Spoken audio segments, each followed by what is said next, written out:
तो यहाँ इस जगह पे इस तरह से जो पॉलिथीन डाल के रह रहे हैं, यहाँ कब से रह रहे हैं? अरे 30-35 साल हो गए यहाँ हैं। रहते हुए। ये जब बहुत दिन से रहे नहीं जा मन के। तो बारिश में जब बारिश होता होगा तब कहाँ रहते हैं? ये में रहते हैं। पानी तो भर जाता होगा पूरा चारों ओर। जला एकदम है हाल है, सब भल जला पूरा सब पानी पानी हो जाला।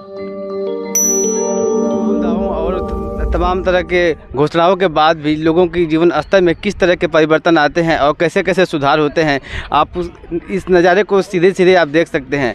यहाँ कुछ लोग अपना आशियाना बना के और रह रहे हैं। आप देख सकते हैं आगे पीछे की पूरी हालात जो बारिश के मौसम में किस तरह रहने के लिए मजबूर हैं। और सरकार या किसी भी अधिकारी का कोई भी नुमाइंदा या कोई भी आदमी का इसके निगाहों में नहीं आता है इस तरह की चीज़ें, और दावे बड़े बड़े किए जाते हैं, बहुत बड़ी बड़ी बातें बताई जाती हैं कि और तरह तरह की बातें बताई जाती हैं कि करोड़ों लोग 5 किलो राशन पर जिंदा हैं। लेकिन जो असली हकीकत है ग्राउंड रिपोर्टिंग में आप देखिए कि जो लोगों की जीवन स्तर और उनकी जीवन रहने का जो तौर तरीका है किस हालात तक पहुंच गया है कि लोग इस बारिश के मौसम में भी किस तरीके से रहने के लिए मजबूर हैं। बीच में आए हैं और उनसे ही बात करेंगे उनके जीवन के संघर्षों के बारे में और जानने की कोशिश करेंगे कि क्या क्या सुविधाएं सरकार से मिली हैं और कौन कौन सी दिक्कतों का। मौसम शुरू हो चुका है और लगभग हर जगह पानी भरा पड़ा है, तो आप लोग इस पानी में कैसे यहाँ पर रहते हैं? बोलिए। बारिश में हम लोग देखते हैं यहीं पे रहते हैं हम लोग, कोई सुविधा नहीं है हम लोग का रहने का। सरकार ने तो ये दावा किया है कि लगभग 80 करोड़ लोगों को राशन दिया जा रहा है और आवास की सुविधाएं दी गई हैं। आप लोगों को नहीं मिला है? कुछ नहीं मिला है, कुछ नहीं मिला है। हम लोग ऐसी झोपड़ी में रहते हैं, हम लोग को जमीन जायदाद कुछ नहीं। बारिश के मौसम में कहाँ जाते हैं? बस यहीं पे रहते हैं। तो बारिश में पानी तो भर जाता होगा इधर? हाँ, पानी देखिए गढ़ाई है, सब भर जाता है। रोजी रोजगार के लिए क्या करते हैं? यही गारा माटी करके खाते हैं, क्या करते हैं। और बाकी ये बच्चे पढ़ाई वढ़ाई करते हैं? कुछ नहीं, कहाँ से पढ़ाई होगा जब इतना परिवार है, एक ही लिख कमाते हैं खाते हैं बस। और तो लोगों के बीच में आप देख रहे हैं लोग कैसे अपने जीवन यापन कर रहे हैं। तमाम लोग यहाँ पर खड़े हैं, छोटे छोटे बच्चे भी यहाँ पे हैं जो शिक्षा के अभाव में यहीं पर पड़े हुए हैं। और बारिश में कितनी समस्याएं होती होंगी आप इस जगह को देख के खुद ही समझ सकते हैं। और भी कुछ लोग यहाँ पर हैं, उनसे बात करते हैं। आप बताइए, यहाँ कब से यहाँ पर रह रहे हैं आप लोग? 35 साल हो गए यहाँ रहते हुए? 20-25 साल हो गए हम कह रहे हैं। और 20-25 सालों में अभी घर तक नहीं हो पाया यहाँ? नहीं, कुछ नहीं। सरकार ने कोई सहयोग नहीं किया? कुछ नहीं। और आवास की सुविधाएं या राशन की सुविधाएं कुछ नहीं है? राशन कार्ड और कुछ नहीं है? ना। तो वोटर लिस्ट में नाम है आप लोगों का? वोट देते हैं? वोटर लिस्ट में ना है, वहाँ पे वोटर पटखौली है वहाँ। और राशन में और ये राशन नहीं मिलता। आवास की सुविधाएं वहाँ मिला कुछ? नहीं, कुछ नहीं मिला। इधर आप देख सकते हैं कि लोगों का वोटर कार्ड, वोटर आईडी में सबका नाम होगा, वोटर लिस्ट में नाम सबका आ गया है, लेकिन अपना राशन कार्ड तक नहीं बना है। केवल वोट देने के लिए एक जनसंख्या को बटोर लिया गया है और उनके केवल उनका उपयोग किया जा रहा है। इनकी सुविधाओं को, इनके ज़रूरतों को किसी से कोई मतलब नहीं है। और जिनका वोटर लिस्ट में नाम डाल के केवल वोट ले लिया जा रहा है, वोट लेने के बाद इनसे कोई मतलब नहीं है। जीवन स्तर को आप अच्छे से देख सकते हैं। क्या नाम है आपका? बोलो। जरीना। आपका क्या नाम है? इस्लाम। स्कूल जाते हैं?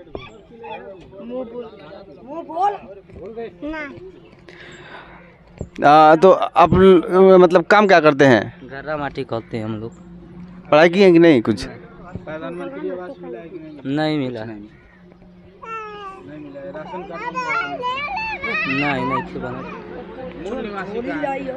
मूल निवासी कहाँ के रहने वाले? पटखौली। वहाँ भी आपका राशन कार्ड नहीं है? नहीं, कुछ नहीं है राशन कार्ड, कौनों को नहीं। आप कभी अप्लाई किए, किसी अधिकारी से बात की है कि मेरा राशन कार्ड नहीं है, मुझे आवास नहीं मिला है, तो कुछ करिए इसके लिए? तो राशन कार्ड भरे थे वो अभी तक पता नहीं चला। नहीं मिलल कुछ अभी। तो यहाँ इस जगह पे इस तरह से जो पॉलिथीन डाल के रह रहे हैं, यहाँ कब से रह रहे हैं? अरे 30-35 साल हो गए यहाँ हैं। रहते हुए। ये जब बहुत दिन से रहे नहीं जा मन के। तो बारिश में जब बारिश होता होगा तब कहाँ रहते हैं? ये में रहते हैं। पानी तो भर जाता होगा पूरा चारों ओर? जला एकदम है हाल है, सब भल जला पूरा सब पानी पानी हो जाला। लोगों का यूज़ सिर्फ और सिर्फ वोटर बैंक के रूप में हो रहा है और कुछ नहीं, बस अपने मतलब से नेताओं और अधिकारियों ने इनका उपयोग किया है और कुछ नहीं किया। इनके जीवन स्तर में किसी तरह का कोई सुधार नहीं हुआ। बता रहे हैं कि 25-30 साल से यहाँ पर रह रहे हैं, लेकिन 25-30 सालों में ना ही आवास की सुविधाएं उपलब्ध हो पाई और ना ही राशन कार्ड बन पाए। आप सोच सकते हैं कि किस तरीके का इनके साथ अवहेलना किया गया है। तमाम तरह के नियम और कानून बनते हैं, लेकिन इनके तक पहुंचते पहुंचते उनकी सारी सेवाएं खत्म हो जाती हैं। 3-4 हज़ार रुपया भी खर्चा हो गया, राशन कार्ड भी नहीं बना। किसके पास दिए थे आप पैसे? हम लोग तहसील में बनवाए दिए थे, वो 3-4 हज़ार रुपया भी लग गया, वो अभी तक राशन कार्ड को पता नहीं। उनसे बात किए कि पैसे लिए तो राशन कार्ड क्यों नहीं दिए? वो बोल रहे हैं हे दिन खाएगा हो दिन खाएगा, पता नहीं चल रहा है, साल भर का दिन हो गया। तो 3-4 हज़ार रुपया खर्चा भी हो गया, वो बना भी नहीं अभी। तो आप सरकार से क्या कहेंगे, क्या मांग करना चाहेंगे? सरकार से यही कहेगा राशन कार्ड बनवा दीजिएगा, ये वो थोड़ा कुछ आवास वास होगा तो दिवा लीजिए, थोड़ा बंजर ज़मीन होगा उसमें आप सहयोग करिए। हम लोग को ज़मीन नहीं है, एक रत्ती ज़मीन नहीं है। हम लोग बहुत दिन से इसी तरह रहते हैं, कम से कम 20-25 साल हो गए। और बाकी इतने ही लोग यहाँ पे हैं, बाकी और लोग तो आपके कम्युनिटी के और भी तो लोग होंगे जो बहुत लोग हैं, तो ऐसे ही पड़े मदनपुर हैं लोग, तो इसी तरह सब लोग इधर उधर बिखरे पड़े हैं। पचड़ी भी है चौराहे पे, ऐसे सब हैं सब। और कुछ आदमी को घर बन गया, कुछ आदमी को नहीं, ज़मीन था तो नहीं बने। बच्चे स्कूल नहीं जाते हैं? कोई नहीं जाता है। तो स्कूल भेजते क्यों नहीं हैं? अरे कैसे भेजेंगे, जब अकेली कमाना है, स्कूल को फीस नहीं लगेगा। सरकारी स्कूलों में तो फीस नहीं लगता है। हाँ सरकारी में तो भेज सकते हैं, बाकी कब तक सरकारी में पढ़ेंगे सब। तो आपने लोगों की बातें सुनी और देखा कि इनके जीवन स्तर को आपने अच्छे से देखा। कैमरा घुमा के थोड़ा सब दिखाइए इनको कि किस तरीके से ये अपने आशियाने को बसाए पड़े हैं और कैसे रह रहे हैं। लगभग 20-25 सालों में कोई भी सरकार और किसी भी तरह के अधिकारियों का निगाह नहीं पड़ा कि इनके जीवन स्तर में कुछ बदलाव करें। चारों तरफ पानी, बारिश का पानी से कीचड़ भरे पड़े हैं और इन्हीं कीचड़ में रहने को मजबूर लोग अपना रोजी रोटी और अपने जीवन को व्यतीत कर रहे हैं।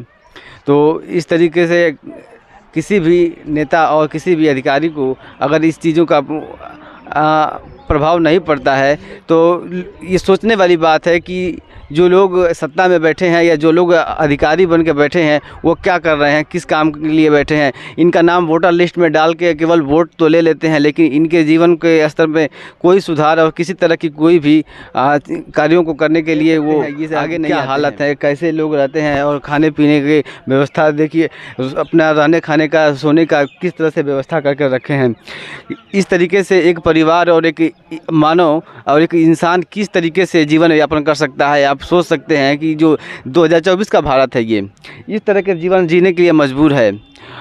जो भारत और जो भारत के नेता डिजिटल भारत के और विश्व गुरु की बातें करते हैं, वहाँ के लोग इस तरह के जीवन जीने के लिए मजबूर हैं। किस तरीके की ये विकास हो रहा है और किस तरीके की तरक्की हो रही है इस देश में, जो सिर्फ अमीर अमीर होता जा रहा है और गरीब और भी गरीब होता जा रहा है। आप चारों तरफ नज़रें उठाकर देख सकते हैं कि ये जो लोगों का रहन सहन है और जीवन यापन का तरीका है कितना दयनीय है कि लोग एक सही आशियाने की तलाश में हैं। तमाम लोग दावा करते हैं कि हज़ारों लाखों लोगों को प्रधानमंत्री आवास के तहत पक्का मकान मिला है, लेकिन आप हकीकत देख सकते हैं कितने लोगों को पक्का मकान मिला है और किसको मिला होगा। जिनको ज़रूरत है उनके पास पहुंचा ही नहीं, और जिनके पास मकान भरे पड़े हैं उनको आवास की सुविधाएं उपलब्ध करा दी गई। क्या ये भारत के नागरिक नहीं हैं? इस तरीके के जो जीवन यापन की तरीका है, आप देख सकते हैं कौन इंसान इसमें रहना वो करेगा, पसंद करेगा। बारिश की पानी जब आती होगी तो पूरा भर जाता होगा, ये लोग कैसे अपना जीवन यापन करते होंगे। ये छोटे छोटे बच्चे जो किस तरीके से अपने जीवन को, अपने भविष्य को कैसे ये संवारेंगे। आप भी सोच सकते हैं कि जो बच्चे इस तरीके से इस माहौल में हैं उनकी लाइफ और उनके भविष्य कैसा अंधकारमय है। सरकारों को बिल्कुल भी इस पर ध्यान देकर और तुरंत इस पर कार्रवाई करनी चाहिए कि लोगों का जीवन स्तर में सुधार हो। तरह तरह की झोपड़े बना के रखे हैं, लेकिन इसमें आप देख सकते हैं बच्चों का और लोगों का जो दिनचर्या है कैसे व्यतीत होता होगा। ये अभी सिर्फ एक हिस्सा है। ऐसे इस कम्युनिटी के लोग अनेकों जगह इस तरीके से अपना टेंट बना के अपना इस तरह से पॉलीथीन डाल के अलग अलग जगहों पर रह रहे होंगे, जहाँ पर सरकारी सुविधाएं और सरकार के नुमाइंदे नहीं पहुँच पाते हैं। लेकिन वोटर लिस्ट में नाम सबका है, सब लोग वोटर लिस्ट में नामांकित हैं और वोट देते हैं, लेकिन इनके पास अपना आईडी प्रूफ तक नहीं है, अपना राशन कार्ड तक नहीं है और नहीं अपना एक पक्का मकान है। तो आप सोच सकते हैं कि लोगों का किस तरीके से ये प्रशासन और शासन किस तरीके से शोषण कर रहा है।